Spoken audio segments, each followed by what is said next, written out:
Have you ever put your heart and soul into something, only to watch it be handed to someone else? That moment when your contributions are overlooked, your dedication dismissed, and your dreams shattered with a single announcement. That's exactly what happened to me after 23 years of building my family's business from the ground up. I thought I knew betrayal. I thought I understood disappointment. But nothing could have prepared me for watching my younger sister slide into the CEO chair that had been all but promised to me since I was old enough to stock shelves in our family store. What I didn't realize was that the betrayal ran much deeper than a succession decision. As my husband's face flickered with something other than surprise during the announcement, I caught the first glimpse of a conspiracy that would ultimately change everything. Not just for me, but for everyone involved in Mitchell Family Foods. But before we jump back in, tell us where you're tuning in from. And if this story touches you, make sure you're subscribed, because tomorrow, I've saved something extra special for you.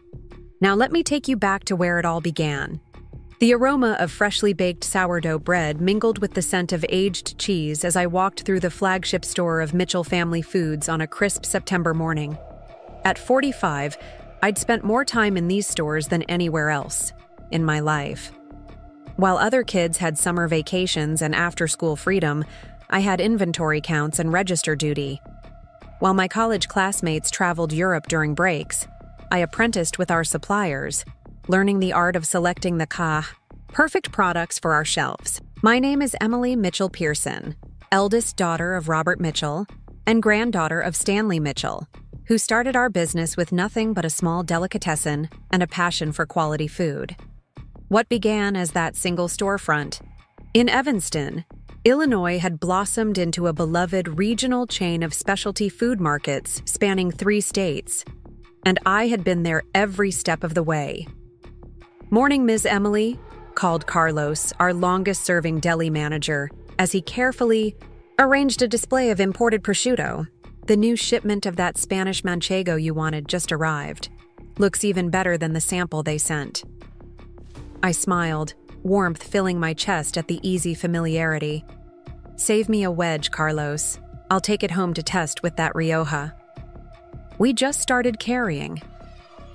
This was my world, a place where I knew every product, every employee, every detail down to which supplier delivered on which day, and how the afternoon light hit our wine display in the west-facing stores. I could walk through any of our 12 locations blindfolded and tell you exactly where everything was shelved.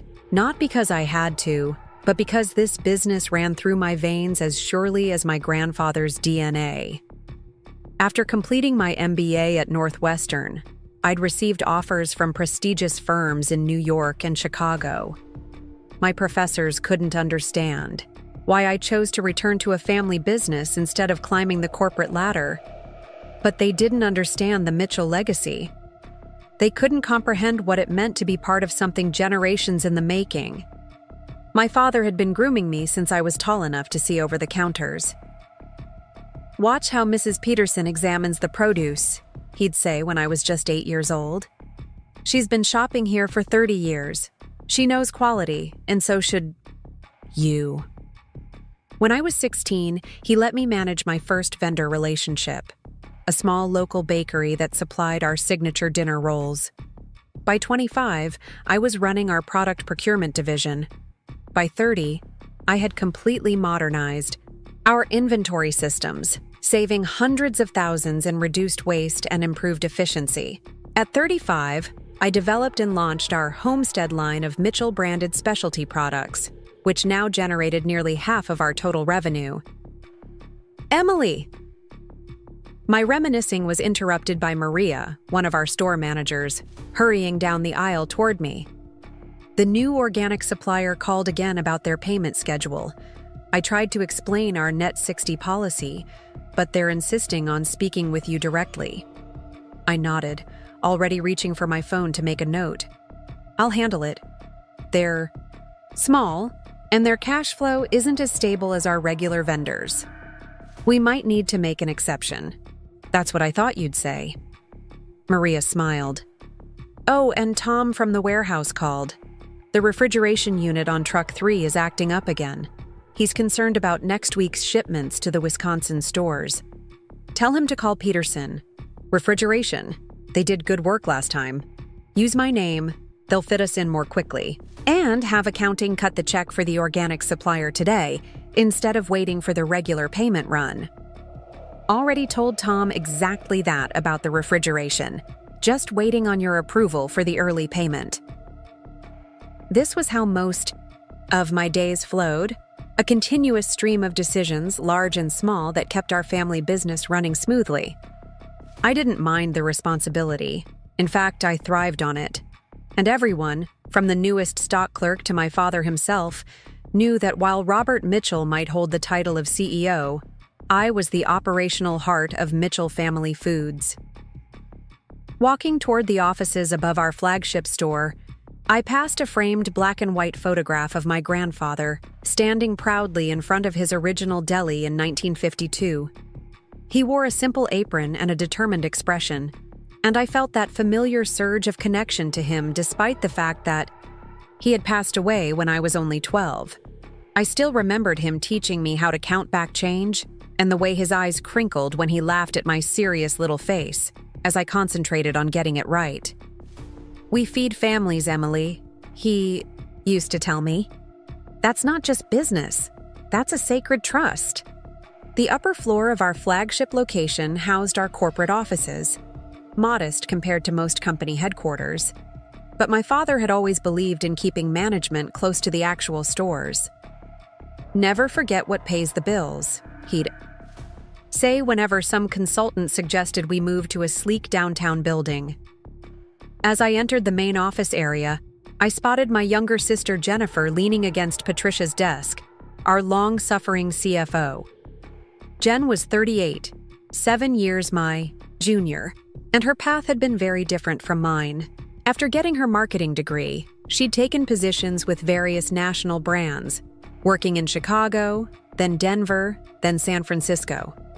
She'd come back to the Chicago area about a year ago, when her husband Greg got a promotion that relocated them, but she worked for a cosmetics company, not the family business. "Emily," she called, straightening up with a bright smile. "Just the person I was hoping to run into. Do you have lunch plans?" I glanced at my watch. It was barely 9:30 a.m., far too early to be thinking about lunch. "I'll probably grab something. At my desk. We have the quarterly inventory review this afternoon, and I need to prepare." "You work too hard," Jen said, the familiar refrain sliding easily from her lips. "It's just a grocery store, not brain surgery." Patricia, who had been with us for 15 years and understood exactly how complex our operation actually was, shot me a sympathetic look over Jen's shoulder. "It's 12 grocery stores, a distribution network, and over 300 employees who depend on us getting things right," I corrected mildly. "What brings you in today? I thought you were still settling into the new house." Jen and Greg had recently purchased a home in Lake Forest, an upscale suburb north of the city. Dad asked me to stop by. Something about wanting my feedback on our social media presence. She rolled her eyes playfully. "As if Mitchell Foods even needs Instagram. Your customers are all over 50 anyway, right?" This casual dismissal of our customer base, which was actually diverse and included many younger families specifically seeking quality specialty foods, was typical of Jen's understanding of our business. She saw the surface, not the substance. The packaging, not the product inside. Preparing and narrating this story took us a lot of time, so if you are enjoying it, subscribe to our channel. It means a lot to us. Now back to the story. Our fastest growing demographic is actually 30-something professionals with disposable income, I informed her, keeping my tone even. And our online ordering service has increased revenue by 22% year over year. Jen raised her hands in mock surrender. "Sorry, didn't mean to question the empire. Anyway, I should go find Dad. We're supposed to meet before his golf game." She gave a little wave and headed toward our father's corner office. I continued to my own office, smaller than my father's but with a better view of the street below. And settled in to review the inventory reports. The numbers were promising. Our Wisconsin expansion was performing better than projected, and the new Homestead breakfast line had exceeded sales expectations by almost 40%. I made notes for the executive meeting, highlighting areas where we could potentially reduce costs without compromising quality. A soft knock on my open door pulled my attention away from the spreadsheets. David, my husband of 8 years, stood in the doorway with 2 coffee cups in hand. His presence at the office was not unusual. As a financial advisor who worked primarily with family-owned businesses, he often consulted with my father on investment strategies and succession planning. "Thought you might need this," he said, setting one of the cups on my desk. "Patricia mentioned you've been here since 6. I accepted the coffee with a grateful smile.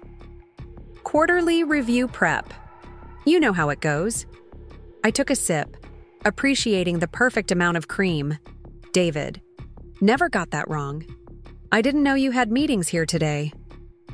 Something flickered briefly across his face, hesitation perhaps, before his expression settled back into its usual confident charm.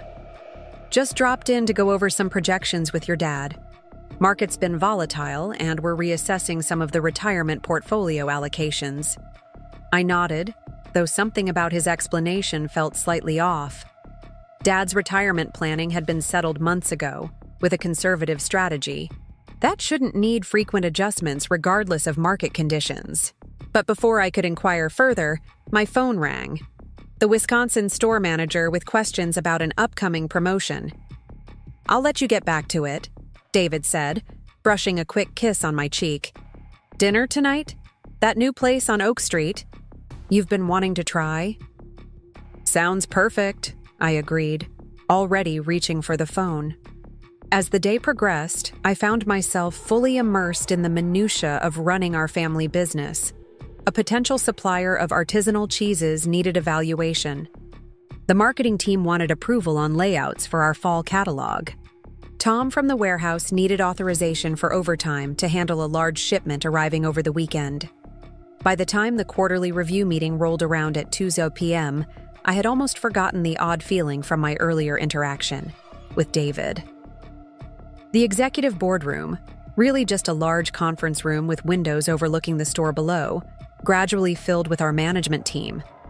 Patricia settled in with her financial reports. Michael, our operations director, arranged his presentation materials. Mark from HR distributed folders containing employee performance metrics. My father arrived last, as was his custom, with Jen surprisingly trailing behind him. She gave a little wave to the room as Dad gestured for her to take a seat near the head of the table, my usual spot. I raised an eyebrow, but said nothing, moving to sit further down without comment. "Before we dive into the quarterly numbers," Dad began, his voice carrying the easy authority of someone who had led meetings for decades, "I wanted to share some exciting news with the core team first." I straightened in my chair, assuming this would be about our potential expansion into Michigan, which we had been cautiously exploring for months. The projected numbers looked promising, and I had spent countless hours researching the market and identifying potential locations. "As many of you know," Dad continued, "I've been considering stepping back from day-to-day operations as I approach my 70th birthday next year." He paused, looking around the room with a mixture of pride and nostalgia. "This company has been my life's work, building on what my father started, and ensuring its continued success into the next generation has been my primary concern." Murmurs of understanding rippled through the room. Dad's eventual retirement had been a background consideration in our planning for several years now. Most assumed I would step into the CEO role formally, rather than just handling most of the responsibilities as I already did.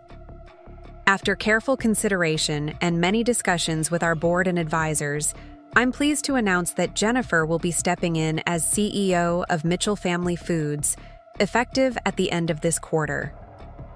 The room went completely silent. I felt as though all the oxygen had suddenly been sucked away, leaving me struggling to process the words I had just heard. Jen, who had never worked a day in our family business, who had joked just hours ago about our customers being over 50, was being handed the company I had devoted my entire adult life to building. As my mind raced to make sense of this bombshell, I forced myself to maintain my composure. Years of negotiating with tough suppliers coming to my aid as I kept my expression neutral. Across the table, Patricia stared at her notes, clearly uncomfortable. Michael's mouth had actually dropped open slightly. Emily will continue in her role as Director of Product Development, of course, Dad added quickly, perhaps sensing the shock reverberating through the room. Her contribution to the company remains invaluable, particularly with the Homestead line. I finally managed to look toward David, expecting to see surprise matching my own. Instead, what I saw sent a chill through me that had nothing to do with the announcement itself. My husband's face showed not shock, but satisfaction. Not confusion, but completion. The slight nod he gave my father suggested prior knowledge, and the quick glance he exchanged with Jen hinted at something deeper. In that moment, as the room erupted into awkward congratulations around us, I realized that this wasn't just a disappointing succession decision. The lack of surprise on David's face, the smooth way Jen accepted the role she had never expressed interest in before, my father's uncharacteristic dismissal of my 2 decades of service, these pieces suddenly formed a picture I couldn't ignore. This wasn't just an unexpected announcement. This was a coordinated plan, and somehow my own husband was part of it. "Congratulations, Jen," I heard myself say, my voice coming from some distant professional place while my mind raced ahead. I'm sure you'll bring a fresh perspective to the role." Jen's smile flickered with what might have been guilt before she responded. "Thanks, Em. I'm counting on your support during the transition. No one knows this business like you do." At my least, she had that part right. As the meeting shifted to the quarterly numbers, which now seemed almost irrelevant in light of the succession bombshell, I presented my reports with mechanical precision. The record sales growth in our Homestead line, the successful cost-cutting measures I had implemented in our distribution network, the customer loyalty program that had increased repeat business by 30%. Every achievement I outlined now felt like both a testament to what the company was losing and a reminder of what I had given to a family that had just casually cast me aside. But beneath my professional exterior, something else was taking shape. Not just hurt or anger, but the first outlines of a realization. They might have orchestrated this plan assuming I would simply accept it, stepping aside for Jen while continuing.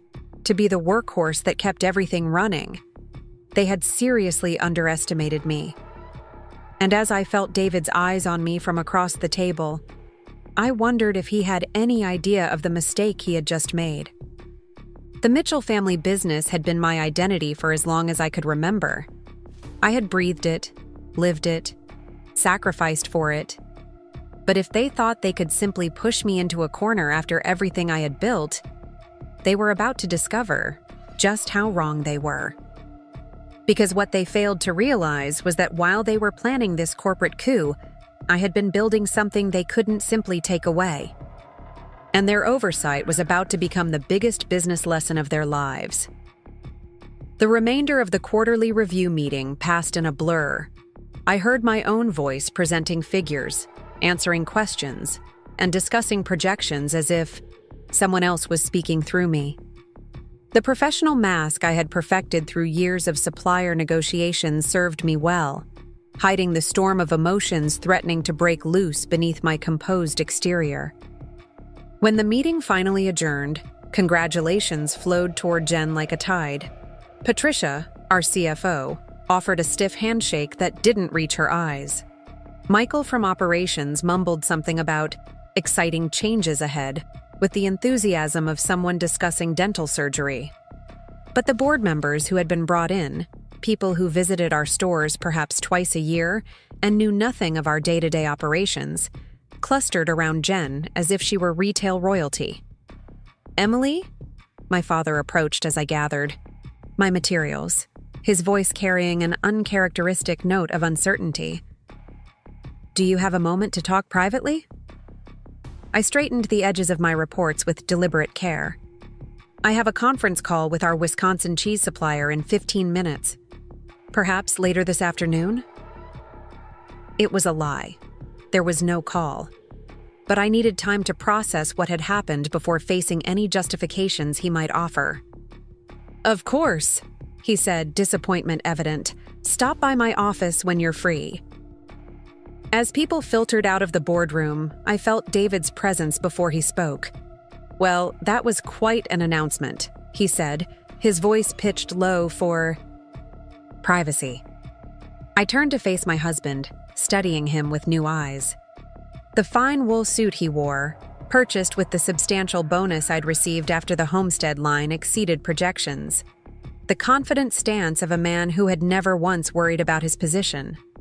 The carefully constructed expression of supportive concern that now seemed as false as a stage prop. Quite, I replied, my tone neutral. How long have you known? A flicker of surprise crossed his face. Not at the question itself, but perhaps at how directly I'd asked it. Your father mentioned he was considering different succession options a few weeks ago. Nothing was certain. Another lie. The smooth execution of today's announcement, the prepared statements, Jen's strategic positioning, these things hadn't materialized overnight. I see. I gathered my portfolio and stepped toward the door. I need to prepare for my call. Emily, David, caught my elbow gently. I know this is disappointing, but maybe it's for the best. You've carried the weight of this company for years. Perhaps this is an opportunity to finally find some balance. Maybe even start thinking about a family of our own. The suggestion landed like a slap. After years of putting family planning on hold while building the business, hearing David suggest that now was the time, when I'd been pushed aside for Jen, felt like salt in an open wound. My call, I repeated, slipping from his grasp. We'll talk tonight. I made my way to my office, closed the door, something I rarely did, and sank into my chair. The view of Evanston's Main Street below continued unchanged, people going about their shopping, unaware that my professional world had just imploded. For a brief moment, I allowed myself to feel the full weight of the betrayal. 23. Years of dedication dismissed. A lifetime of preparation rendered irrelevant. My own husband somehow complicit.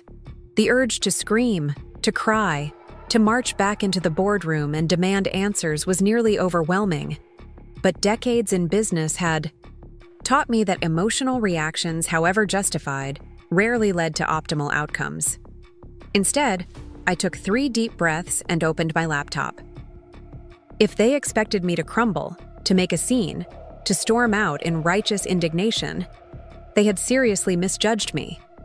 The Mitchell stubbornness that had helped my grandfather build this business from nothing ran just as strongly in my veins. And right now, that stubborn determination was shifting from building Mitchell Family Foods to figuring out exactly what was happening behind the scenes. A soft knock interrupted my thoughts. Patricia's concerned face appeared in the doorway. "May I come in?" she asked, already slipping inside and closing the door behind her. Patricia had been our CFO for 15 years. We weren't friends outside of work.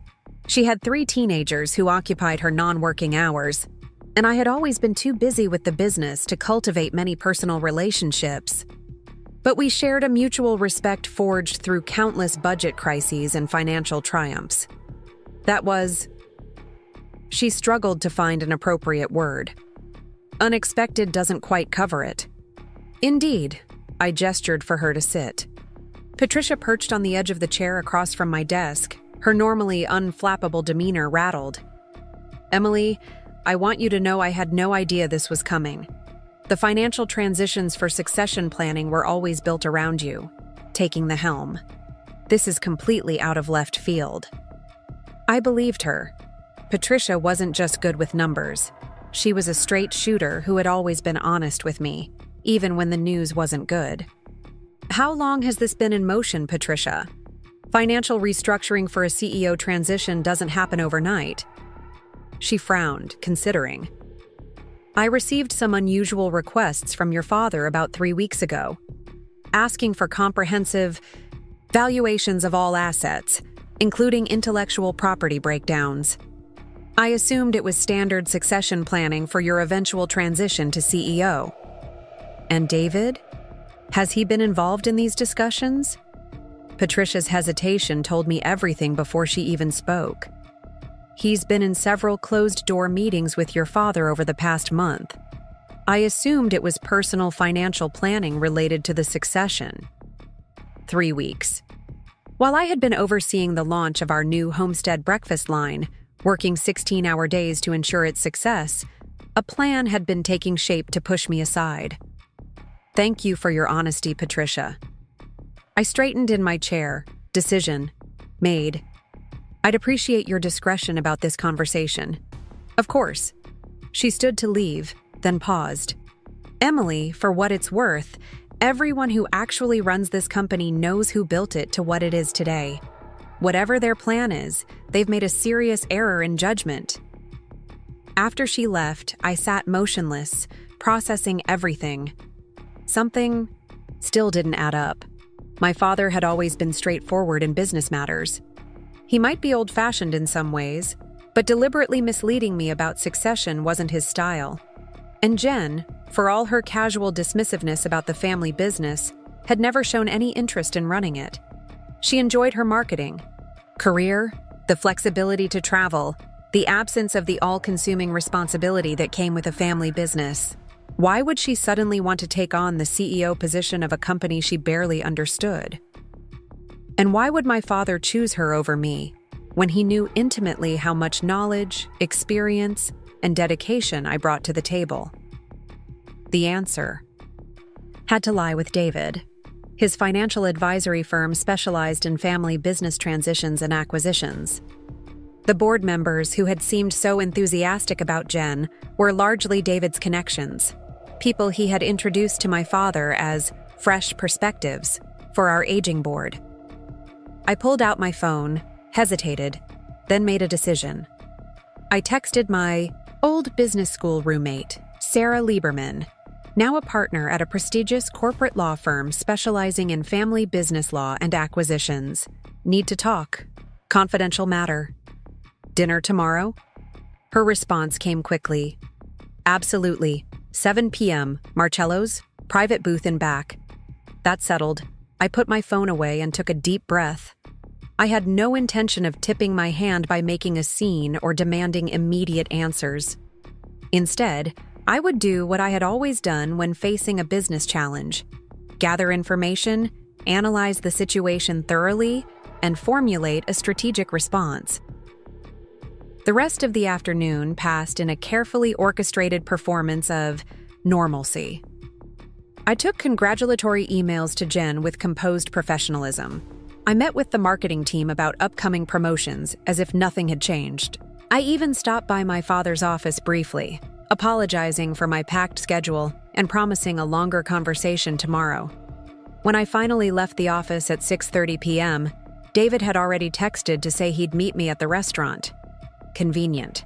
Timing that allowed him to avoid driving home together, where the silence in the car might force uncomfortable conversations.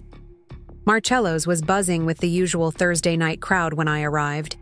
David stood as I approached our table, his smile carefully calibrated between sympathy and encouragement. I ordered your favorite Barolo, he said as I took my seat. Thought we could use a nice bottle tonight. How thoughtful. I accepted the glass, studying him over the rim as I took a small sip. 8 years of marriage, and yet tonight, he felt like a stranger. Had he always been this calculating, and I'd been too busy building our life to notice? Or had something changed? I know today was difficult, he began after our orders had been taken. Your father handled the announcement poorly. I set my glass down carefully. The announcement wasn't the problem, David. The decision was the problem. And from your lack of surprise, I gather you were part of that decision. He had the grace to look slightly uncomfortable. I was consulted, yes. As the family's financial advisor, it would be unusual if I wasn't involved in succession planning. As the family's financial advisor or as my husband? The question came out sharper than I intended. Both, Emily. I'm always looking out for your best interests. By helping install my inexperienced sister as CEO of the company I've dedicated my life to building? David leaned forward, lowering his voice despite the noisy restaurant providing ample cover for our conversation. This isn't just about experience. It's about the future direction of Mitchell Foods. The market is changing rapidly. Regional specialty chains like yours are being squeezed by both high-end national retailers and online delivery services. The board feels that Jen's marketing background and connections provide better positioning for the challenges ahead. The board. I repeated the words flatly. You mean the 4 new members you introduced to my father last year? The ones who visit our stores once a quarter at most? Emily, let me make sure I understand.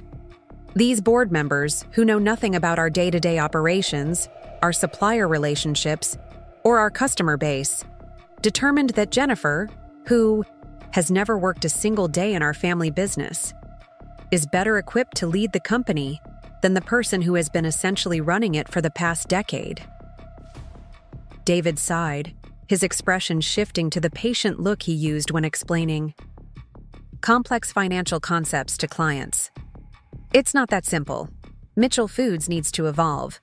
Your sister brings fresh perspectives, connections to national brands, and the ability to think beyond traditional retail models. Your father sees that. The board sees that. And what do you see, David? I held his gaze steadily. A moment of tension stretched between us before he answered. I see an opportunity for Mitchell Foods to grow beyond its current limitations. And I see an opportunity for you to finally have some balance in your life. Our food arrived, creating a momentary pause in the increasingly tense conversation. I took the opportunity to observe my husband as he thanked the server and arranged his napkin. His confident demeanor, his expensive watch, his carefully cultivated image of success. All of it suddenly seemed like a performance rather than the man I thought I had married. You didn't answer my call this afternoon, I said once the server had left. Board meeting ran long. What did you need?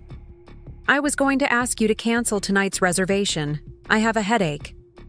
Another lie, but one that would get me home where I could think more clearly.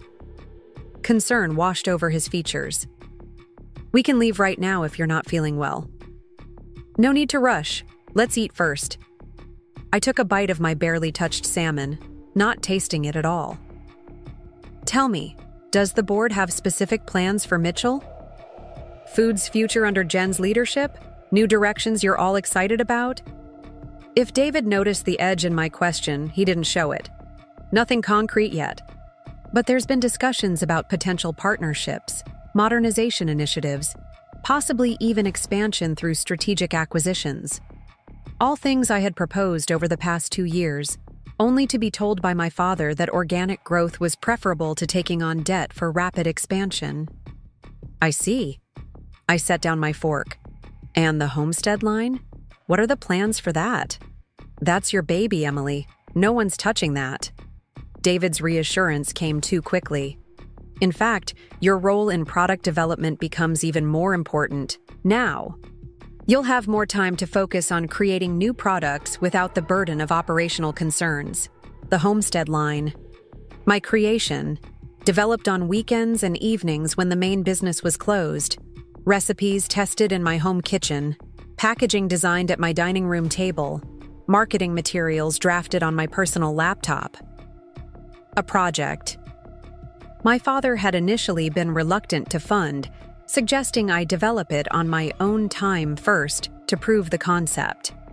A project that now generated nearly half of Mitchell Foods' total revenue and carried profit margins double that of our traditional retail operations.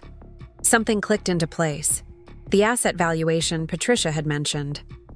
David's careful emphasis that I would remain in charge of product development, the sudden interest in the intellectual property aspects of our business. This wasn't just about denying me the CEO position. This was about something bigger. I really should get home. The headache's getting worse. I signaled for the check before David could protest. "I'll drive," he offered, already reaching for his wallet. "No need. I can manage. You finish your dinner." I needed space, time alone to think. "Emily, don't shut me out. I know today was hard, but we need to face this transition together." His voice carried just the right note of concerned husband, but the performance rang hollow now. "We will. Just not tonight." I stood, collecting my purse. "I need a quiet drive and some sleep." The cool evening air was a relief after the stifling atmosphere of the restaurant. As I drove home, pieces continued falling into place. The unusual board, meetings, David's increased interest in the details of our product line ownership, the careful positioning of Jen as the new face of Mitchell Foods while emphasizing that I would maintain control of product development. Something much bigger than a CEO transition was happening. And whatever it was, David, and by extension, Jen, were at the center of it. I arrived home to our spacious Lincoln Park townhouse, the home we had purchased 5 years ago when David's financial advisory practice had taken off. I moved through the quiet rooms, seeing everything with new eyes. The framed photo of our wedding day, David beaming proudly beside me. The sleek modern furniture he had insisted upon when we redecorated last year. The home office where he often worked late into the night on client portfolios. How much of our life together had been genuine, and how much had been strategic? Positioning on his part? Had he married me for love, or for my connection to a successful family business? The questions were still swirling when I heard his key in the lock an hour later. I had changed into comfortable clothes and was sitting in the darkened living room, a glass of water untouched beside me. "Emily," David called softly. "How's your head? Clearer now?" I answered truthfully. He found me in the dimly lit room and sat beside me on the sofa, close but not touching. "I'm sorry about today. I should have prepared you somehow, but your father insisted on handling the announcement his way." "What's really happening, David?"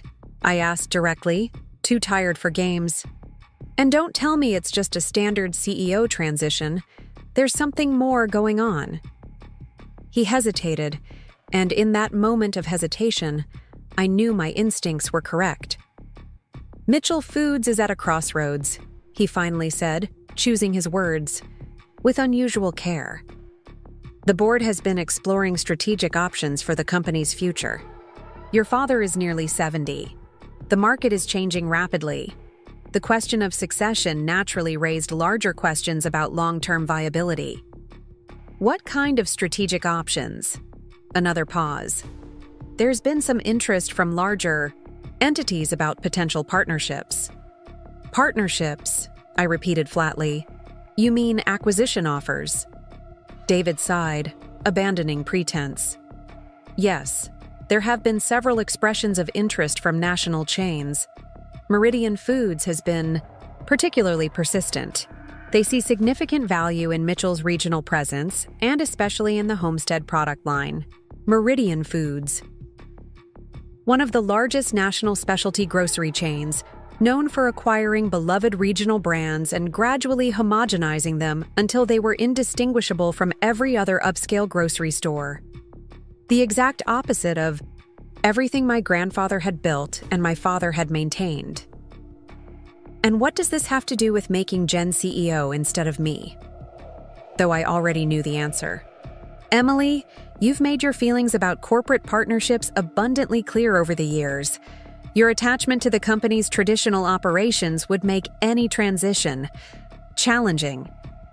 Jennifer brings a more flexible perspective. She understands that evolution sometimes requires difficult changes." The truth finally laid bare. I wasn't being passed over because of my capabilities, but because of my convictions. My dedication to our family legacy, to our employees, to the unique character that made Mitchell Foods special. These were seen as obstacles to be removed rather than values to be preserved. Does Jen know she's being installed as a transitional figurehead to facilitate a corporate sale? David frowned. That's an unfair characterization. She's being given an opportunity to lead the company in a new direction. If that direction eventually includes a strategic partnership with a larger entity that can provide resources for growth, that's a business decision, not a betrayal. Does she know? I pressed. She understands that exploring all options for the company's future is part of her mandate. Yes. I stood up, needing distance. And my father? Does he understand that his legacy is being packaged for sale? Your father is being realistic about the future, Emily. The retail landscape is changing. Mitchell Foods can either evolve or eventually decline. He's making the responsible choice while the company is still in a position of strength. The pieces were now fully in place. My father, worried about the future and his retirement security, had been convinced that selling was the safest option. Jen, ambitious but with no real attachment to the daily operations of our family business, had been positioned as the compliant CEO who would facilitate the transition. And David, my own husband, had been the architect of it all, leveraging his position as both family advisor and board connection. I'm going to bed, I said, suddenly exhausted by the weight of these revelations. Emily. David reached for me, but I stepped back. Not tonight, David. I need to process all of this. As I climbed the stairs to our bedroom, one thought crystallized with perfect clarity. They had severely underestimated me. In positioning Jen as CEO while keeping me in product development, they thought they had cleverly sidelined me while maintaining access to the golden goose of the Homestead line. What they had failed to consider was exactly how that golden goose had come into being, and who actually controlled it. Sleep eluded me that night, my mind racing through implications and possibilities. By 5 a.m., I had given up trying and slipped quietly from bed, leaving David sleeping soundly. In the silence of early morning, I made coffee and retreated to the small home office I rarely used, preferring instead to work at the company headquarters. Now, that private space was exactly what I needed. I unlocked the bottom drawer of my desk and removed a leather portfolio I hadn't opened in years. Inside were the original legal documents from the creation of the Homestead line, paperwork I had insisted upon despite my father's bemused comments about unnecessary formalities between family. My caution hadn't stemmed from distrust, but from the business education drilled into me during my MBA program. Even in family businesses, clear legal boundaries protect everyone, my favorite professor had stressed repeatedly. More family businesses have been destroyed by ambiguous agreements than by market forces. I spread the documents on the desk, reviewing them with fresh eyes. The structure was exactly as I remembered. When I first proposed creating Mitchell Foods' own product line, my father had been hesitant to invest company resources in an unproven concept. Develop it on your own time first, he'd suggested. If it works, we'll bring it in under the company umbrella. So I had done exactly that. Weekends spent testing recipes. Vacation days used visiting small regional producers who might manufacture for us. Personal funds invested in initial product runs and packaging designs. When the first 6 Homestead products proved successful in test markets, we had formalized the arrangement. Mitchell Foods would market and sell the products, investing in scaled production and distribution. But the intellectual property, the recipes, formulations, branding elements, and production specifications remained my personal property, licensed to Mitchell Foods through a carefully structured agreement. At the time, it had seemed like a technicality, a legal formality that recognized my development work while still keeping everything in the family. Now, that legal structure could prove to be the most important business decision I had ever made. The licensing agreement included a termination clause that either party could invoke with 90 days' notice. If Mitchell Foods were sold, the new owner would have no automatic right to the homestead products. They would need to negotiate a new licensing agreement with me personally. And given that the homestead line now accounted for nearly half of Mitchell Foods' revenue, with profit margins significantly higher than traditional retail operations, any valuation of the company would be dramatically affected without guaranteed access to those products. I carefully photographed key sections of the documents, then returned everything to the locked drawer.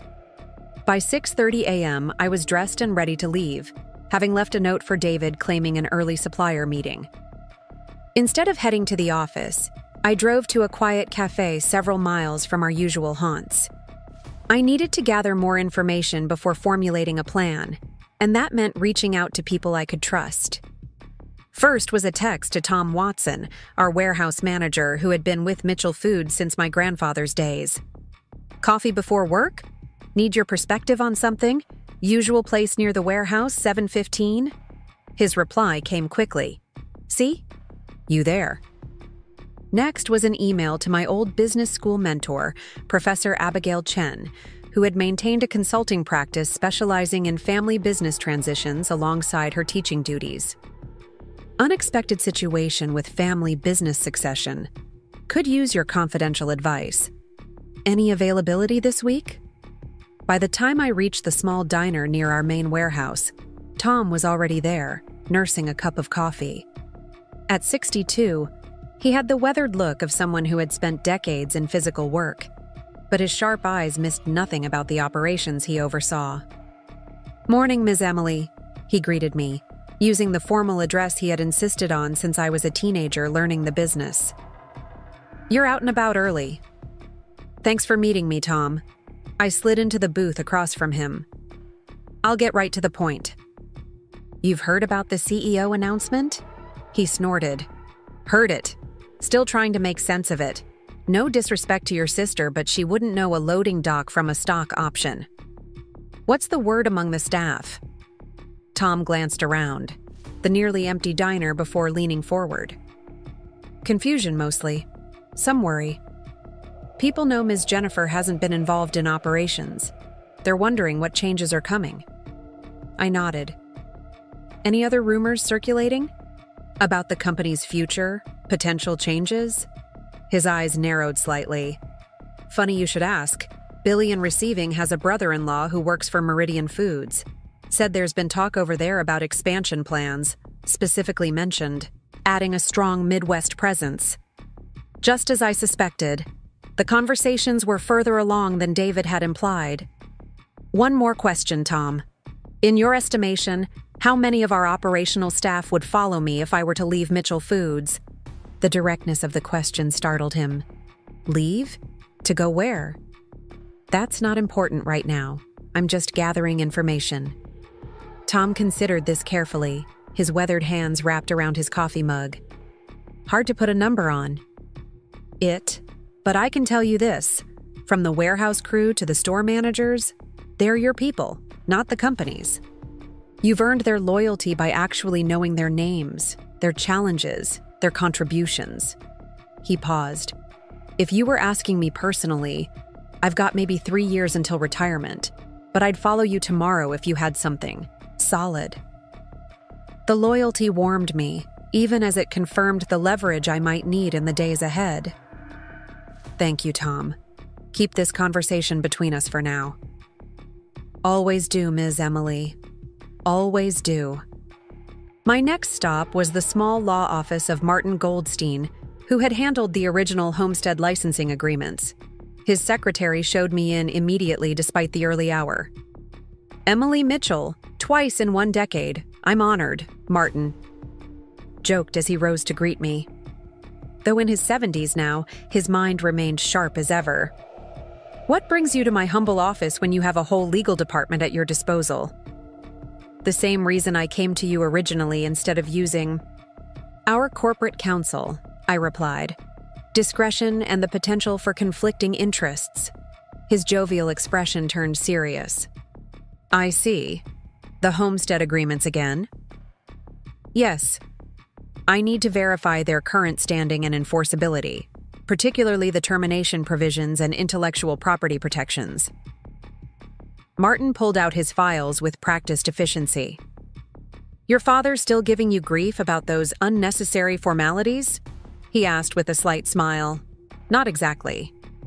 I hesitated, then decided full disclosure was necessary. "The company is considering strategic partnerships that may include acquisition offers. I need to understand my position regarding the homestead line in such a scenario." Understanding dawned in his eyes. "Ah, now I see why you're here instead of at headquarters." He adjusted his reading glasses and began reviewing the documents. These were exceptionally well-structured agreements, if I do say so myself. Your ownership of the intellectual property is unambiguous. The license granted to Mitchell Foods is exclusive but revocable with the specified notice period. And in the event of a company sale? The license does not automatically transfer in a change of control scenario. The new owners would need to negotiate continued access to the homestead line directly with you as the IP owner. He looked up from the papers. "Emily, these provisions are quite strong. Were you anticipating this situation when we drafted them?" "Not specifically," I admitted. "I was following good business practice, separating personal intellectual property from company assets." "Well, that good business practice may prove very valuable now." He closed the file. "Do you want me to prepare any documentation for you? A formal notice of your awareness of potential transactions and a reminder of your rights?" I considered the offer. "Not yet. I'm still gathering information, but I may need to move quickly when the time comes." "I'll be ready." Martin walked me to the door. "And Emily, family business transitions are always complicated. Don't let emotions cloud your judgment, but don't ignore them either. Sometimes the best business decision is also the one that preserves what matters most." By the time I arrived at Mitchell Foods headquarters, it was nearly 9 a.m. The office was already buzzing with activity, and I noticed several unfamiliar faces in suits being escorted to the conference room by David. Consultants, no doubt, brought in to prepare for the strategic partnership discussions. I nodded politely as we passed in the hallway. "David, good morning." "Emily." He seemed surprised to see me. "I thought you had an early supplier meeting. Just wrapped up." The lie came easily. "Are you introducing our new consultants to Jen?" A flicker of unease crossed his face. "Just some advisors to help with the transition. Financial modeling, organizational structure, that sort of thing." "Of course." I smiled pleasantly. "Don't let me keep you."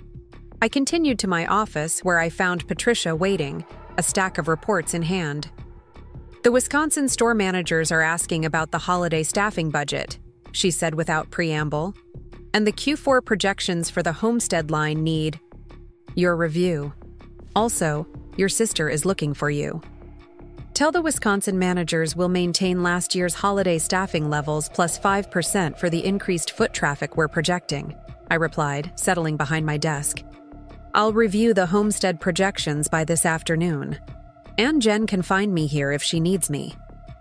Patricia hesitated. "Emily, about yesterday's announcement. Water under the bridge, Patricia. We adapt and move forward." She studied me carefully, clearly surprised by my apparent acceptance. "Just like that?" "Just like that."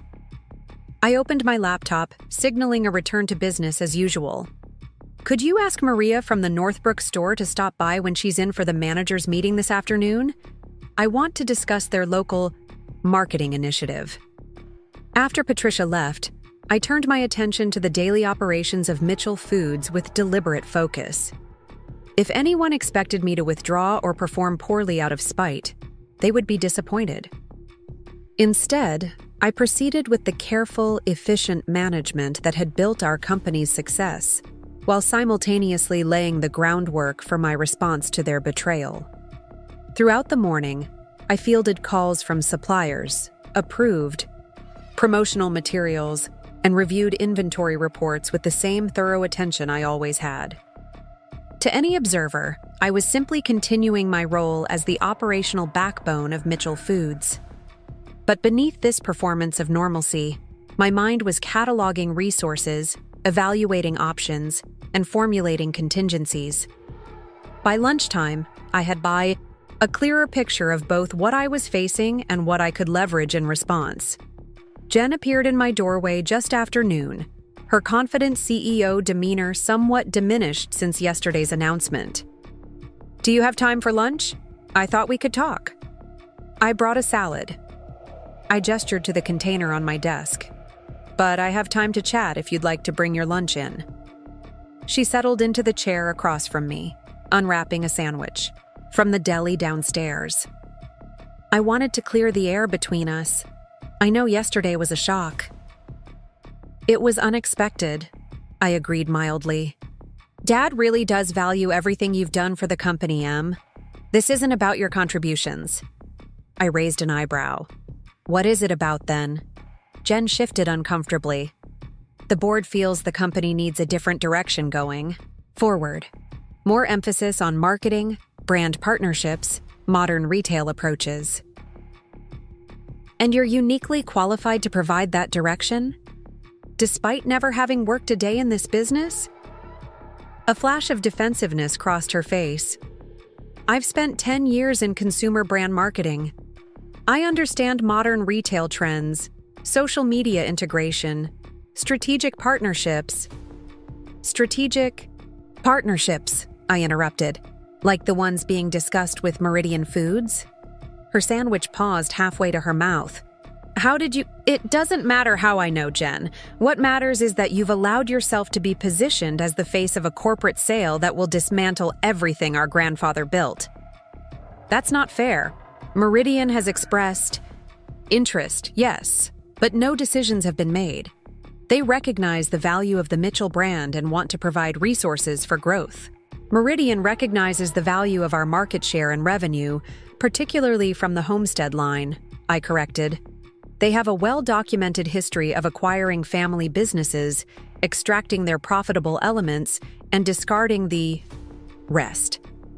Within 3 years, Mitchell Foods would be nothing but a label on standardized products in their national chain." Jen's expression wavered between uncertainty and defensiveness. "You're being dramatic. This is about securing the family's financial future while ensuring the company can compete in a changing marketplace. And your role in all this? Let me guess. A generous compensation package as transitional CEO, followed by a cushy executive position at Meridian's corporate headquarters? Far from the messy details of actually running grocery stores or managing warehouse operations? That's not—" She stopped, recalibrated. "Emily, I know you're hurt, but this hostility isn't productive. We need to work together during this transition. The Homestead line is a crucial part of Mitchell Foods' value proposition. And there. It was the real reason for this olive branch lunch. Not sisterly reconciliation, but concern about the golden goose she needed for the sale." "Yes, the Homestead line is quite valuable," I agreed. "I'm glad you recognize that." Something in my tone must have alerted her. "Dad mentioned you had some special arrangement regarding those products, but assured me it was just a formality between family members." "It's a standard intellectual property licensing agreement, Jen. Nothing unusual in the business world." "Well, I'd like to review it as part of my transition. Could you send me the documentation?" I smiled pleasantly. "I'll have Martin Goldstein provide copies to both you and the company's counsel. It's always best to have proper legal channels for these matters, don't you think?" A flicker of concern crossed her face. "Of course. Just trying to get up to speed on all aspects of the business." "Naturally.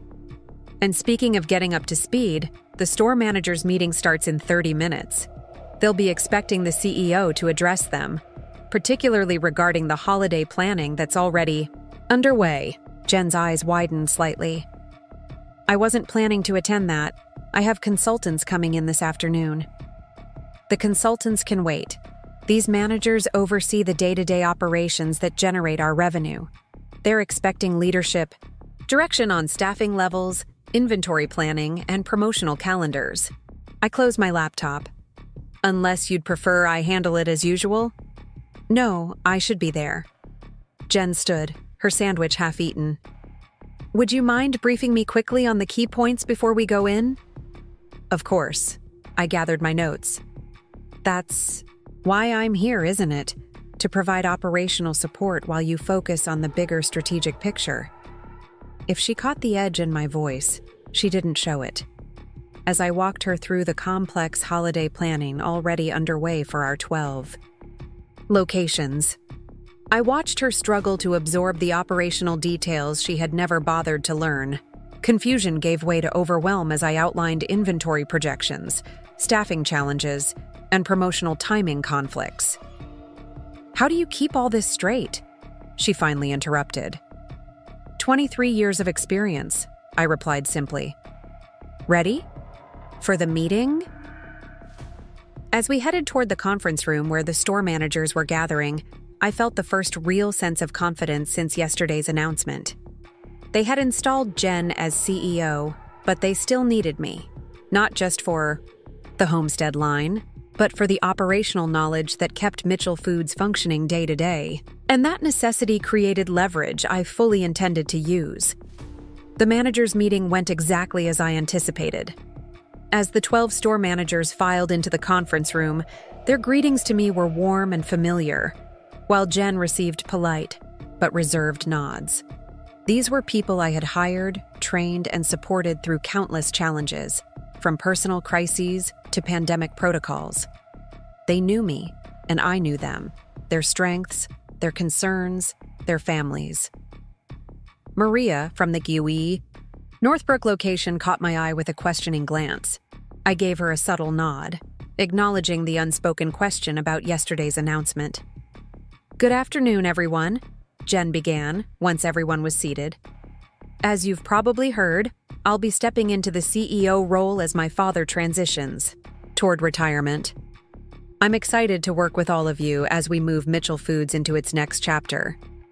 The response was tepid, polite murmurs and professional smiles that didn't reach their eyes. Carlos, our longest-serving store manager, glanced at me before addressing Jen. Congratulations on the new position, he said. We're curious about your vision for the stores going forward. Any changes we should be preparing for? It was a softball question, an easy opening for Jen to reassure them about stability while hinting at positive improvements. Instead, she fumbled. Well, I think there are significant opportunities for modernization and brand evolution, she said vaguely. The retail landscape is changing rapidly, and Mitchell Foods needs to position itself for future growth through strategic partnerships and innovative approaches. I watched the managers exchange glances. They had come for specific guidance on holiday planning, staffing, inventory, promotional calendars, and instead were receiving corporate buzzwords. Before the silence could become uncomfortable, I smoothly interjected. Perhaps we should start with the immediate concerns of holiday preparation, which is why we scheduled this meeting. Jen and the board will certainly keep everyone informed about longer-term strategic directions as those plans develop.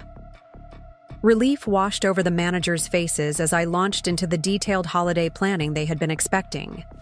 For the next 40 minutes, I led the discussion while Jen sat beside me, taking notes and occasionally asking questions that revealed her unfamiliarity with basic operational realities.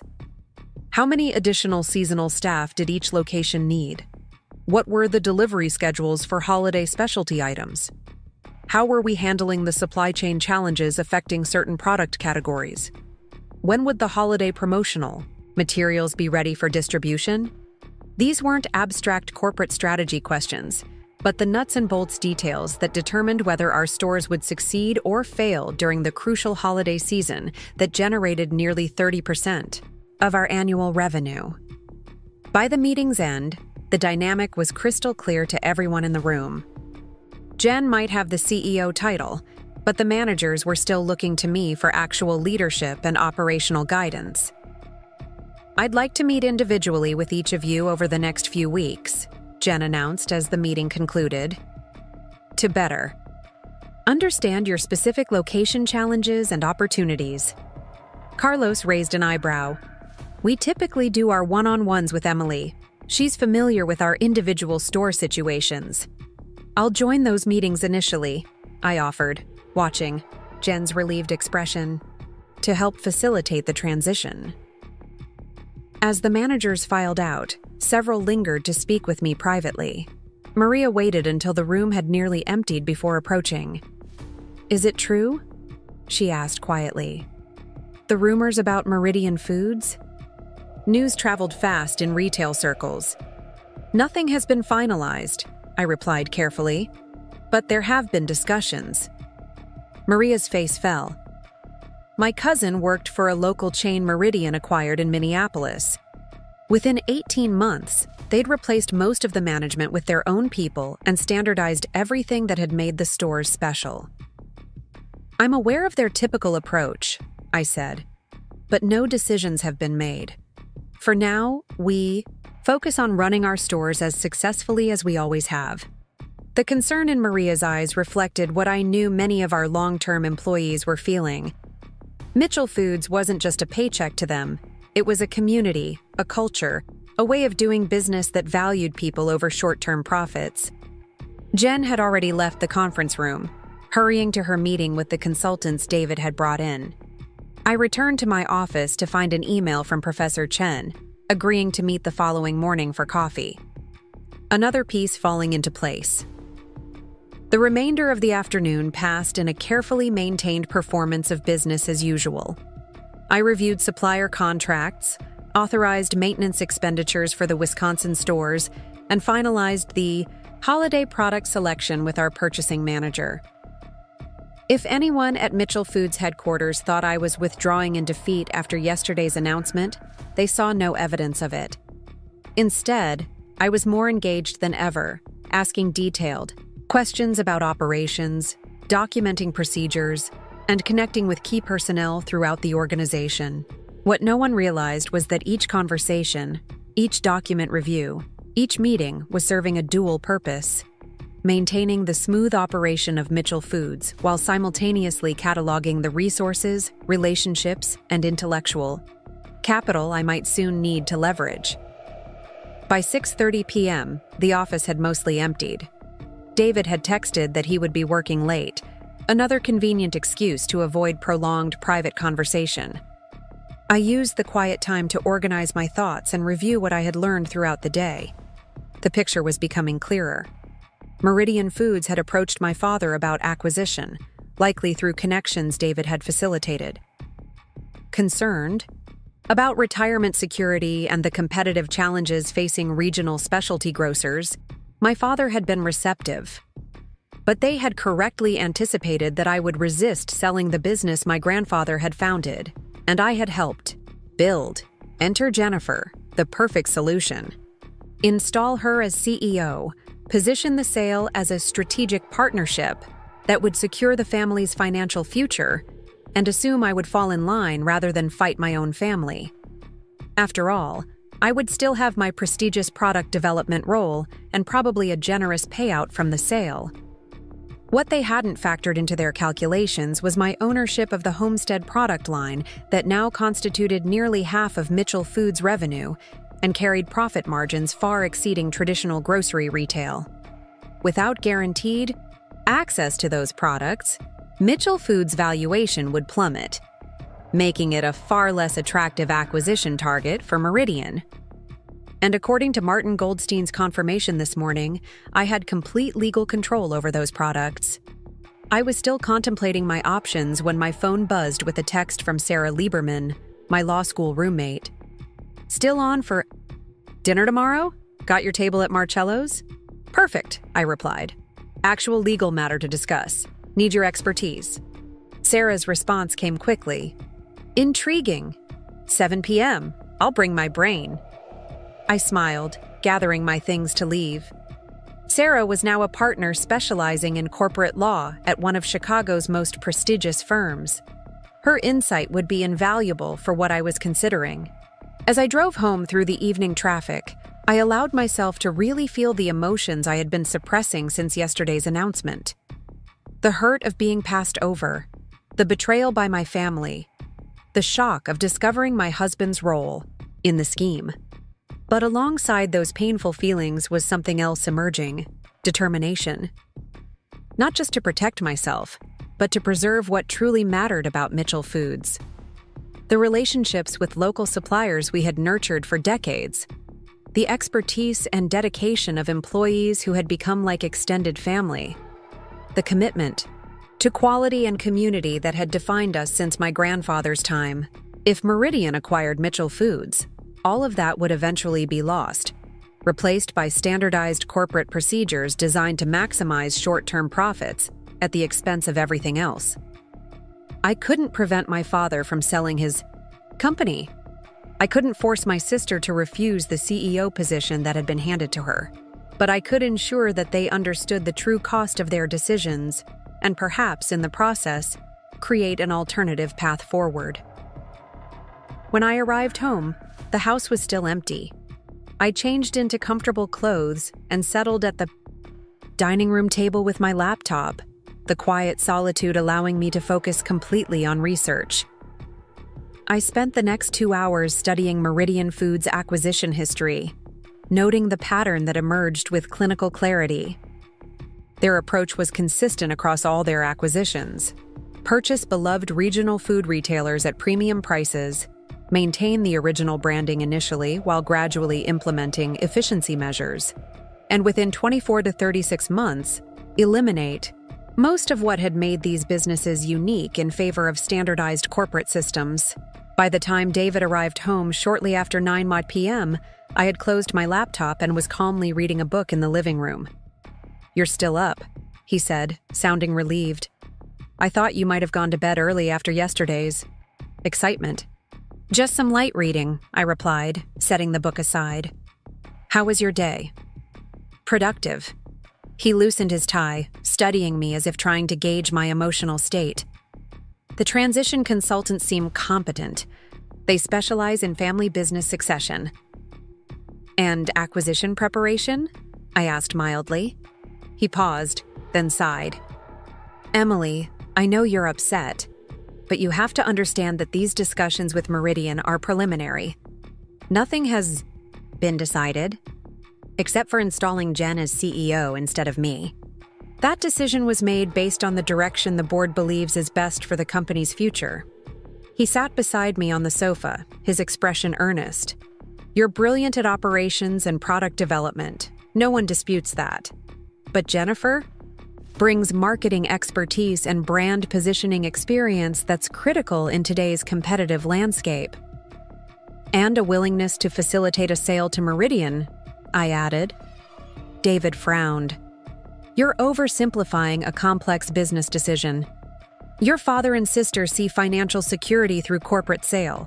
You see preservation of legacy and independent operation. Both perspectives have validity.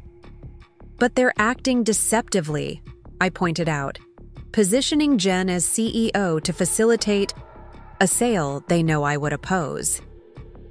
"Family business transitions are rarely transparent," she said. "People avoid direct confrontation, especially when they anticipate resistance."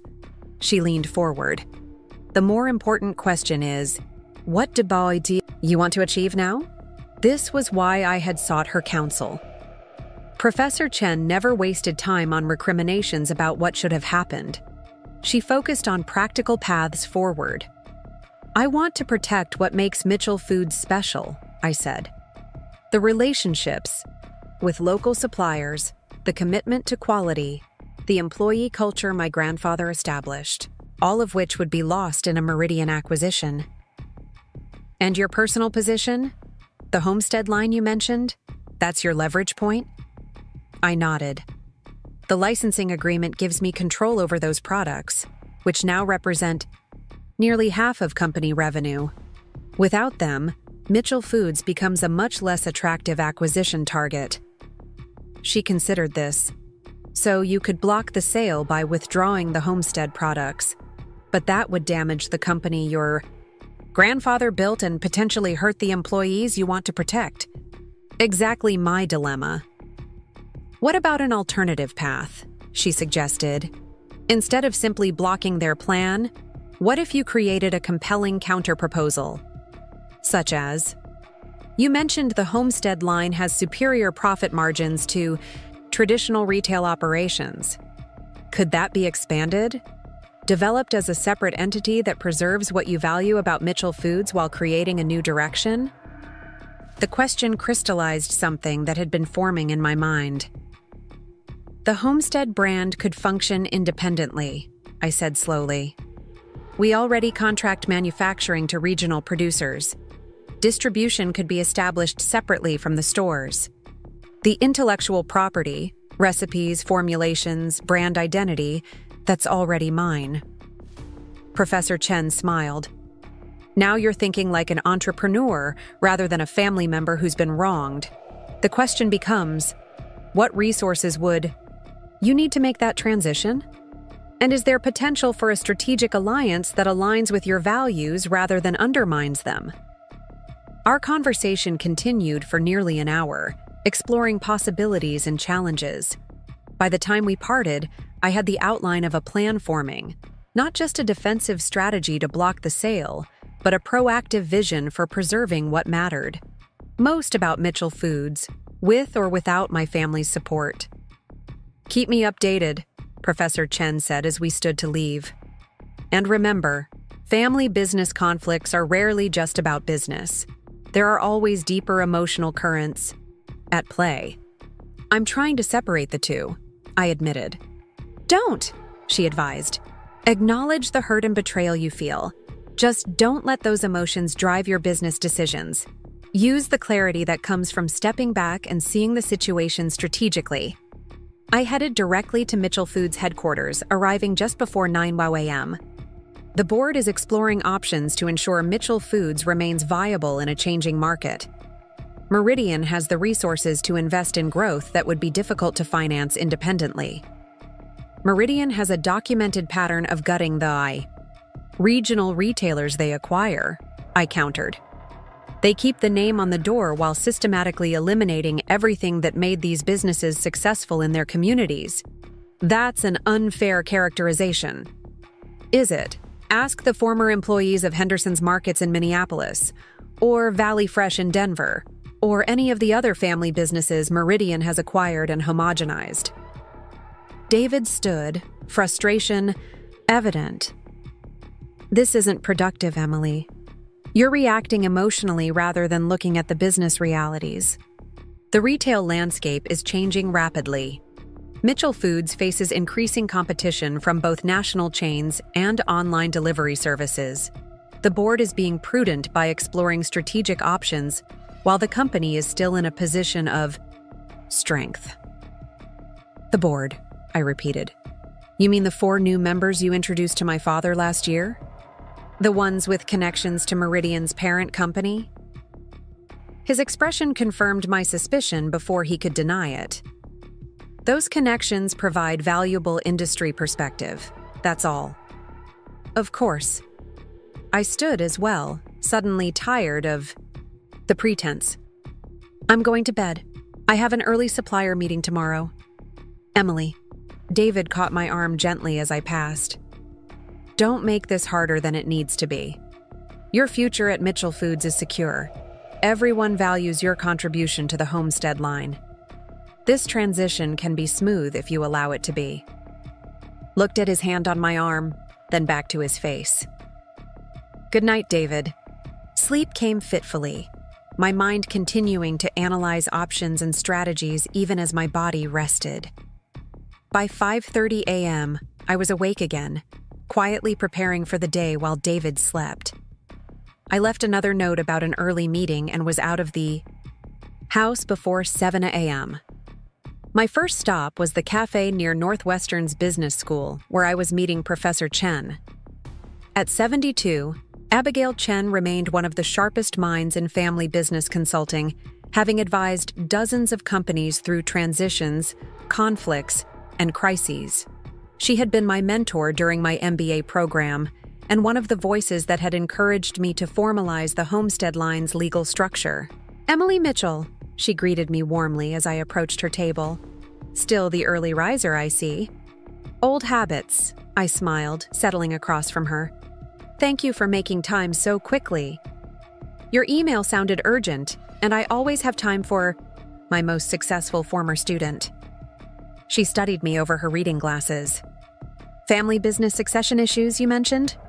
I assume this involves your father's retirement. Yes, but not in the way I expected. I outlined the events of the past 2 days, the surprise announcement of Jen as CEO, the discovery of discussions with Meridian Foods, and David's role in orchestrating it all.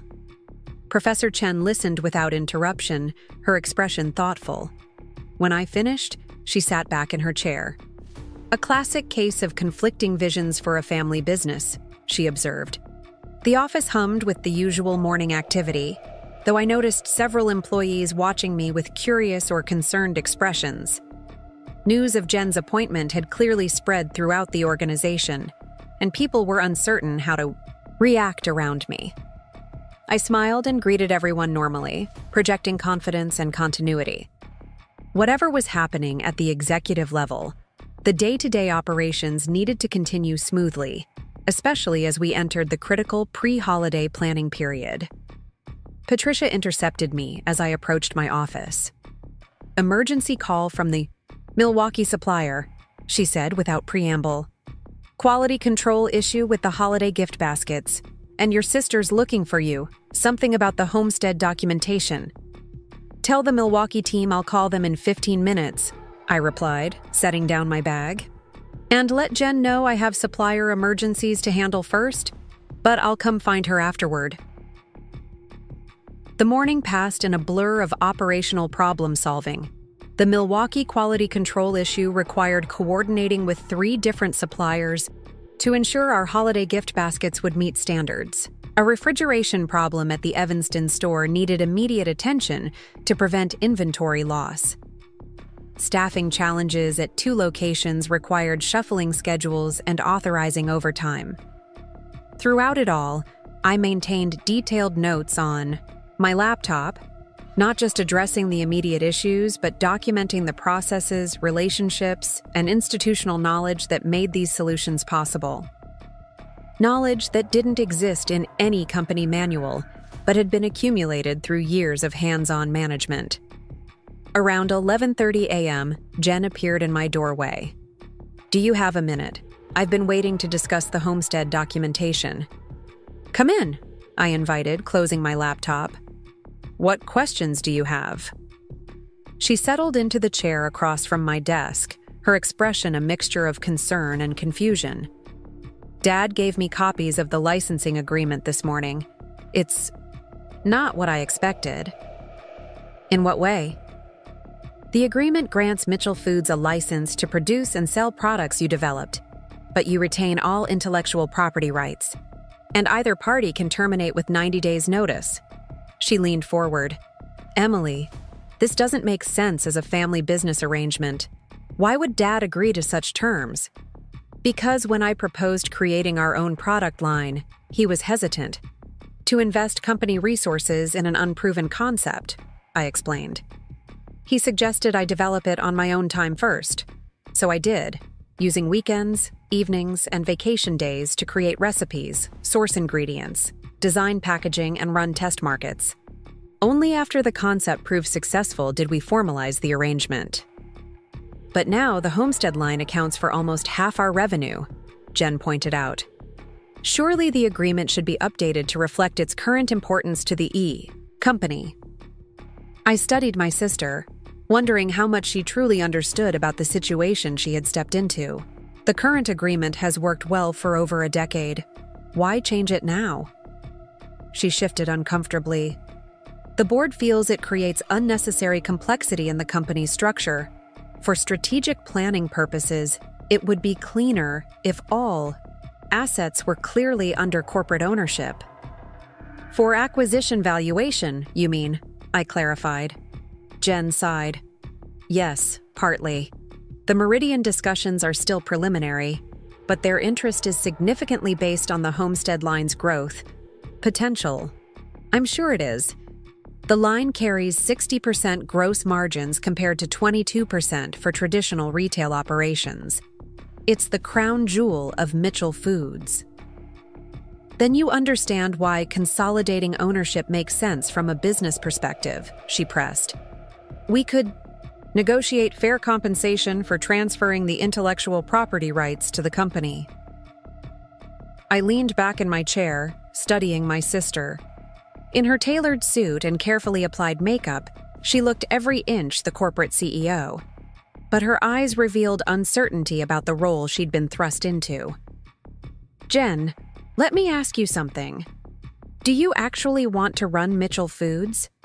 Not just as a transitional CEO facilitating a sale, but truly leading this company forward as an independent entity? The question clearly caught her off guard. It's a tremendous opportunity that the board has entrusted me with. That's not what I asked. She looked down at her hands. I never saw myself in the family business long term. You were always the one who loved it, who understood it inside and out. But when Dad and the board approached me about this transition, she trailed off. They painted an attractive picture, I finished for her. CEO title, generous compensation, and a relatively short commitment before Meridian completes the acquisition and offers you either a corporate position or a golden parachute. Her silence confirmed my assessment. What happens to our employees? After the sale, Jen? The store managers who've been with us for decades? The warehouse staff? The local suppliers who depend on our business? Meridian has promised to maintain employment levels for at least 12 months, she said, but her voice lacked conviction, and they recognize the value of our supplier relationships. For as long as it serves their corporate strategy, I added. We both know how these acquisitions typically play out.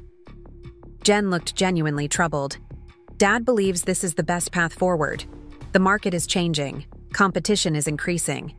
Meridian offers security and resources we can't match independently.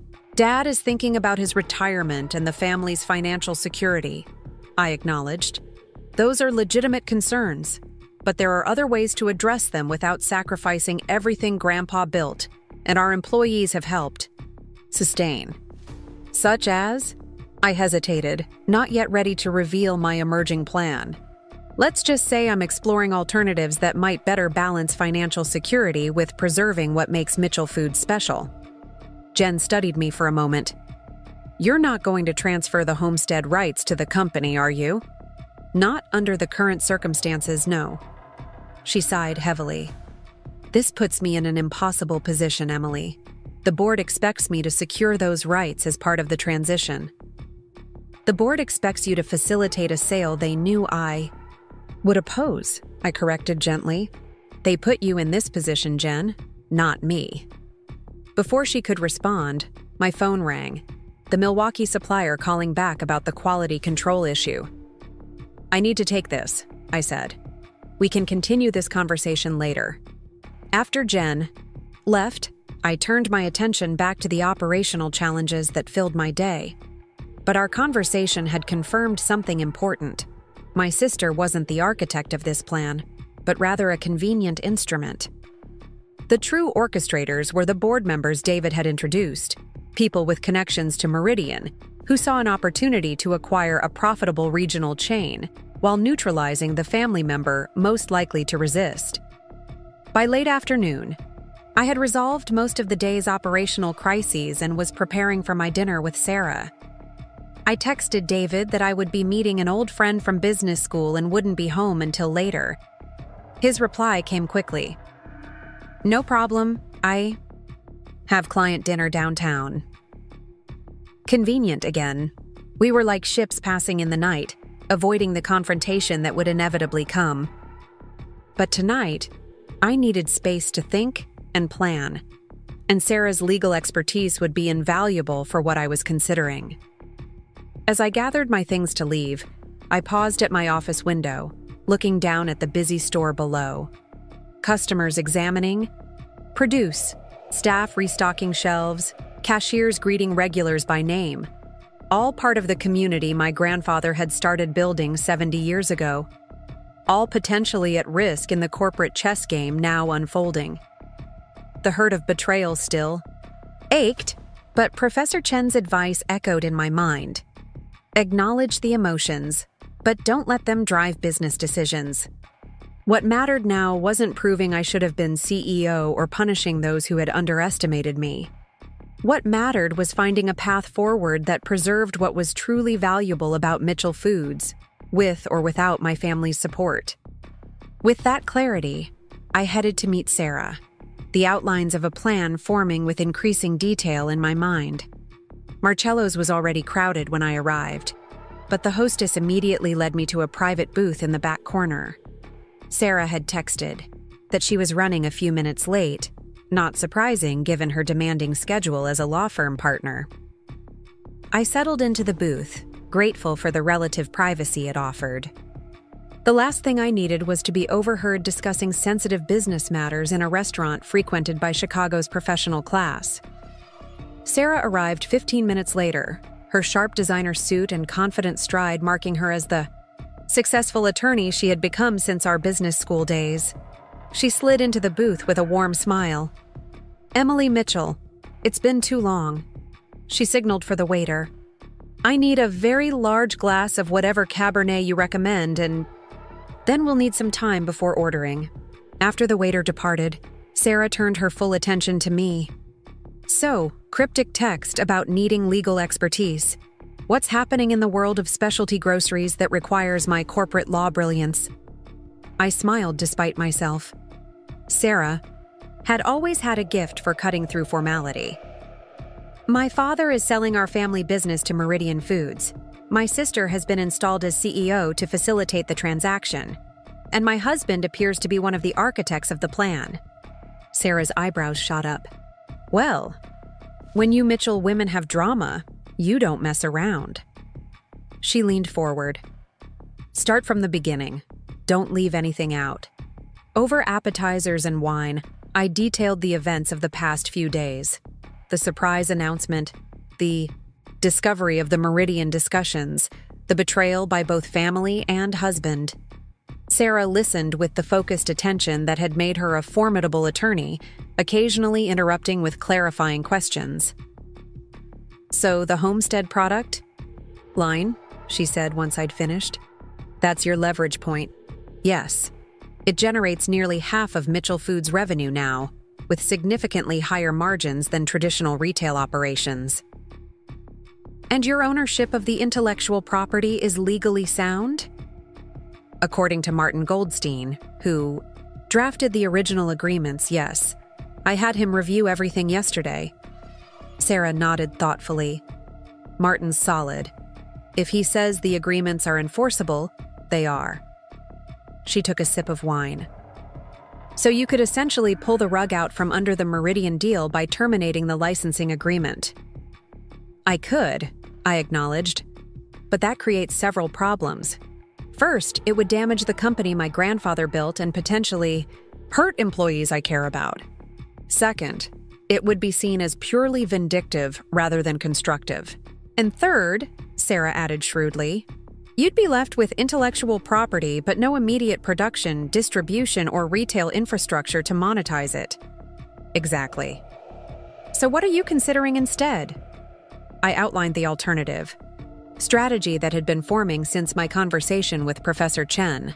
Not just blocking the Meridian deal, but creating a viable alternative path forward. The homestead line could function as an independent entity, I explained. We already contract manufacturing to regional producers who could continue those relationships directly. Distribution could be established separately from the retail stores. And the brand identity, recipes, formulations, packaging, that's already mine. Sarah's eyes narrowed in concentration. You'd essentially be spinning off the most profitable segment of Mitchell Foods into a separate company under your control. Not just spinning it off, expanding it. The homestead line has been constrained by being just one part of Mitchell Foods' overall business. As an independent entity, it could grow far beyond its current scope. But you'd need capital, Sarah pointed out. Production scaling, distribution networks, marketing. Those require significant investment. That's where I need your guidance, I admitted. I'm exploring potential investment partners or strategic alliances that would align with my values, rather than undermine them. Sarah sat back, a slow smile spreading across her face. You know, I might have exactly what you need. Have you heard of Chen Markets? The Asian specialty grocery chain? Of course, they've been expanding rapidly across the West Coast. Their CEO, Lisa Chen, is looking to extend their reach into the Midwest, not through traditional retail expansion, but through product partnerships that complement their existing offerings. Sarah pulled out her phone. Lisa and I were on a Women in Business panel last month. We had drinks afterward, and she mentioned this specific strategy. My pulse quickened. Would she be interested in something like the Homestead line? Artisanal, locally sourced specialty foods with established regional popularity and strong profit margins? I'd say that fits perfectly with what she described. Sarah typed quickly on her phone. Let me send her a message, no details, just asking if she'd be open to discussing a potential partnership opportunity. While we waited for a response, we ordered dinner and continued discussing the legal framework for what I was considering. Sarah outlined the process for formally terminating the Mitchell Foods licensing agreement, the structure for establishing a new business entity, and the considerations for approaching potential investors or partners. The timing is crucial, she advised. You'll want everything legally prepared before making any moves. Once you trigger the termination clause, things will move quickly. Her phone chimed with an incoming message. It's Lisa, she said, scanning the text. She's intrigued and actually happens to be in Chicago until Friday for a food industry conference. Says she could meet for breakfast tomorrow if it's something worth exploring immediately. The synchronicity felt like confirmation I was on the right path. Tell her I'd appreciate the opportunity to discuss a potential Midwest product partnership that aligns with her expansion strategy. As Sarah sent the response, I felt a weight lifting. For the first time since the CEO announcement, I was moving from reaction to action, from defense to offense. There's one more aspect we need to discuss, Sarah said, setting down her phone. The personal side of this. Your husband's involvement complicates things considerably. How do you want to handle that? The question brought me back to the emotional reality I had been trying to compartmentalize. David wasn't just my husband. He was also deeply connected to the business transactions now unfolding. Our personal and professional lives were inextricably intertwined. I don't know yet, I admitted. I need to understand the full extent of his involvement before making any decisions. For now, I'm maintaining the appearance of normalcy while gathering information. Sarah reached across the table to squeeze my hand briefly. For what it's worth, I never liked him. Too polished, too calculated. But that's not helpful legal advice. I smiled despite myself. It's helpful friend advice, though. Speaking of which, she continued, where are you staying tonight? If you need space to think, my guest room is available. The offer was tempting. The thought of returning home to another evening of strained conversation and half-truths with David held little appeal. But maintaining normalcy remained important until my plans were further developed. Thank you, but I should go home. Any change in routine might raise suspicions. Sarah nodded, understanding. Just remember the offer stands. Anytime. By the time dinner concluded, we had outlined the initial legal steps, scheduled a meeting with Lisa Chen for 7:30 the next morning, and agreed to reconvene in Sarah's office the following afternoon to begin drafting the necessary documentation. As we parted outside the restaurant, Sarah gave me a fierce hug. Emily Mitchell, you're handling this with more grace and strategic thinking than most clients who've been at this game for decades, she said. Your family and husband severely underestimated you. Their mistake. The drive home gave me time to process the evening's developments. The path forward was becoming clearer, not just a reactive defense against my family's betrayal, but a proactive vision for something new that preserved what I valued most about Mitchell Foods. The house was dark when I arrived home shortly after 10 p.m. David had texted earlier that his client dinner was running late, another convenient excuse to avoid potentially difficult conversation. I was grateful for the solitude, using the time to prepare for tomorrow's meeting with Lisa Chen. I reviewed the Homestead product line performance data, identifying growth opportunities and expansion possibilities that had been constrained within Mitchell Foods' broader business model. The more I analyzed, the more convinced I became that spinning off the line as an independent entity could actually accelerate its success while preserving the values that had made it popular with consumers. By midnight, David still hadn't returned, and I decided not to wait up. I needed clear focus for the morning's important meeting. As I prepared for bed, I caught sight of our wedding photo on the dresser, David and I beaming on what had seemed the perfect day, the beginning of a partnership both personal and professional.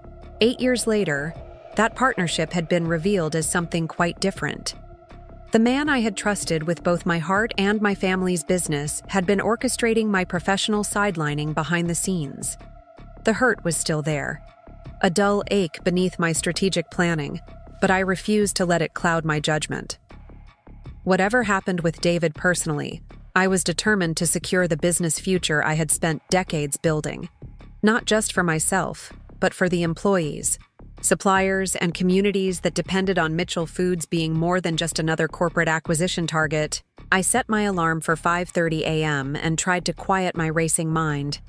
Tomorrow would begin the next chapter, whatever form it ultimately took. Morning arrived with surprising clarity after a night of intermittent sleep. David's side of the bed remained empty.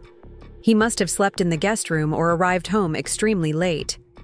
Either way, I was grateful for the space as I prepared for my breakfast meeting with Lisa Chen. I chose my outfit with particular care, a tailored navy suit that projected confidence without ostentation, paired with the pearl necklace my grandfather had given me when I graduated from business school. "For the businesswoman who remembers what matters," he had said. The memory strengthened my resolve. The hotel where Lisa was staying offered a discreet restaurant perfect for our sensitive discussion. I arrived 15 minutes early to secure a quiet corner table and gather my thoughts. Lisa Chen arrived precisely on time, her confident stride and sharp observations immediately confirming why she had successfully expanded her family's business from 3 stores to a 30-location powerhouse across the western states. After brief introductions and coffee orders, Lisa got straight to the point. "Sarah mentioned a potential Midwest product partnership. I assume this involves Mitchell Foods. We've watched your Homestead line with interest." Her directness was refreshing after days of half-truths and corporate maneuvering. "Yes and no," I replied. "It involves the Homestead product line, which I personally developed and own the intellectual property rights to. Currently, Mitchell Foods licenses these products, but that arrangement is subject to change." Lisa's eyes sharpened with interest. "Go on." I outlined the situation, the planned Meridian acquisition, my family's maneuvering, and my emerging vision for the Homestead line as an independent entity. The products themselves are manufactured by contract producers, mostly small, regional operations committed to traditional methods and quality ingredients, I explained. The recipes, formulations, quality control protocols, and branding elements are my intellectual property.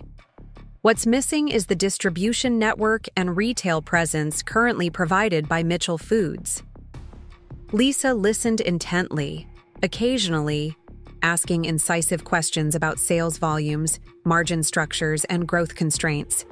When I finished, she sat back with a thoughtful expression. "This is exactly the kind of opportunity I've been looking for in Midwest expansion," she said. "Chen Markets has built our reputation on authentic, high-quality specialty foods. We've been considering how to enter the Midwest market without the massive capital investment of building new stores immediately. After finalizing the partnership with Chen Markets, I returned to Mitchell Foods headquarters with the termination notice for the Homestead product line. My pulse raced as I approached my father's office, the weight of 23 years of dedication heavy on my shoulders. "Emily," my father greeted me stiffly as I entered. "Have you reconsidered your position on the Meridian acquisition?" I placed the envelope on his desk. "This is formal notice terminating Mitchell Foods' license to the Homestead products, effective in 90 days. His face flushed with anger. "You would destroy everything we've built over a title? This isn't about being passed over for CEO, Dad. It's about protecting what matters. The relationships with local suppliers, the quality standards, the employees who depend on us. Everything Meridian would eventually dismantle. And your solution is to pull our most profitable product line?" His voice rose. "Without Homestead, Meridian will slash their offer or walk away entirely. Perhaps you should have considered that before arranging this sale behind my back." My voice remained steady despite the emotion coursing through me. "The Chen markets? Partnership will preserve everything important about what I've built, even if you sell the stores." Jen walked in, immediately sensing the tension. When she saw the envelope, her expression fell. "You actually did it." "I did what was necessary," I replied. "I'm protecting my intellectual property and creating something new that honors our grandfather's legacy better than a corporate acquisition ever could." My father called an emergency board meeting that afternoon. The Meridian executives attended, their displeasure evident as my father explained the situation. Their acquisition offer was promptly reduced by 40%. David approached me afterward, his calculated charm replaced by cold fury. "You've destroyed everything we worked for. This partnership with the Chens, you planned this all along." "No, David. I planned to lead this company after my father retired. You and the board orchestrated an alternative without my knowledge. I simply refused to surrender what's rightfully mine in the process." The following weeks transformed everything. Mitchell Foods ultimately accepted Meridian's reduced offer, selling the stores, but not the heart of what had made our company special. My father barely spoke to me at the closing, the wound of perceived betrayal still fresh. The Chen Mitchell provisions launched 3 months later, bringing the Homestead product line to even more customers through Chen Market's distribution network. Our regional suppliers remained partners. Most of my product development team followed me to the new venture. The grand opening of our first dedicated store brought an unexpected visitor, my sister Jen, who had resigned from Mitchell Foods shortly after the Meridian acquisition closed. "You were right," she admitted as we toured the facility. "They started dismantling everything the minute the papers were signed. I couldn't stay and watch it happen." "There's always room for family here," I told her. "If you're willing to build rather than sell. Sometimes losing what you thought you wanted opens the door to creating something better than you imagined." I lost the CEO position of my family's company, but gained the chance to truly preserve my grandfather's legacy on my own terms. And in the process, I discovered that recognizing your own worth is the most important business decision you'll ever make. Up next, you've got 2 more standout stories right on your screen. If this one hit the mark, you won't want to pass these up. Just click and check them out.